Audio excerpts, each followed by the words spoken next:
আসসালামু আলাইকুম বন্ধুরা। বাংলাদেশ মানে সংস্কৃতি, ইতিহাস আর হাজার বছরের ঐতিহ্য। আর এই ঐতিহ্যকে এক জায়গায় দেখতে চাইলে চলে আসতে হবে ঐতিহ্য মেলায়। আজকের ভিডিওতে আমি আপনাদেরকে দেখাবো ঐতিহ্য মেলা কি, কেন হয়, এখানে কি কি পাওয়া যায়, আর কেন এই মেলা আমাদের এত গুরুত্বপূর্ণ। ভিডিওটি শেষ পর্যন্ত দেখতে জানতে পারবেন এমন কিছু বিষয় যা হয়তো আগে কখনো ভাবেননি। তাই ভিডিওটি স্কিপ না করে শেষ পর্যন্ত দেখবেন। ঐতিহ্য মেলা হলো আমাদের নৌকোজ সংস্কৃতি, গ্রামীণ শিল্প, খাবার আর বিনোদনের এক মিলন মেলা। বাংলাদেশের বিভিন্ন জেলায় বিভিন্ন সময় এই মেলা আয়োজন করা হয়। বিশেষ করে পহেলা বৈশাখ, স্বাধীনতা দিবস বা বিজয় দিবস উপলক্ষে অনেক জায়গায় এই ঐতিহ্য মেলা বসে। ঢাকায় প্রতি বছর আয়োজন করা হয় ঢাকা আন্তর্জাতিক মেলা, যেখানে দেশের বিভিন্ন প্রাণের পণ্য ও ঐতিহ্য তুলে ধরা হয়।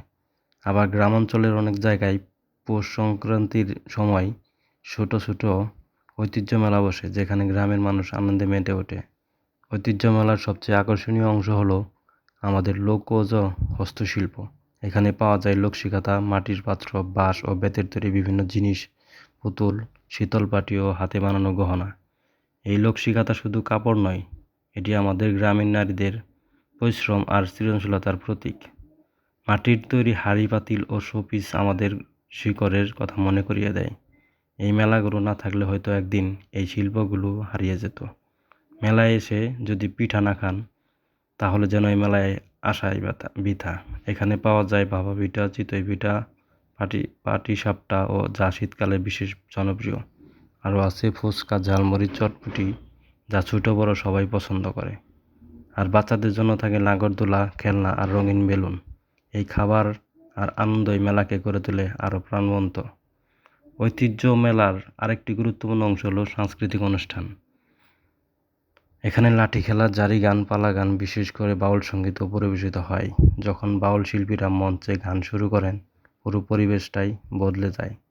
এই গানগুলো আমাদের মাটির গন্ধ ও হৃদয়ের অনুভূতি বহন করে। বর্তমান আধুনিক যুগে আমরা প্রযুক্তির দিকে ঝুঁকছি, কিন্তু আমাদের শিকড়কে ভুলে গেলে চলবে না। ঐতিহ্য মেলা শুধু আনন্দের জায়গা নয়, এটি বাংলাদেশের সংস্কৃতি, ইতিহাস রক্ষার একটি মাধ্যম।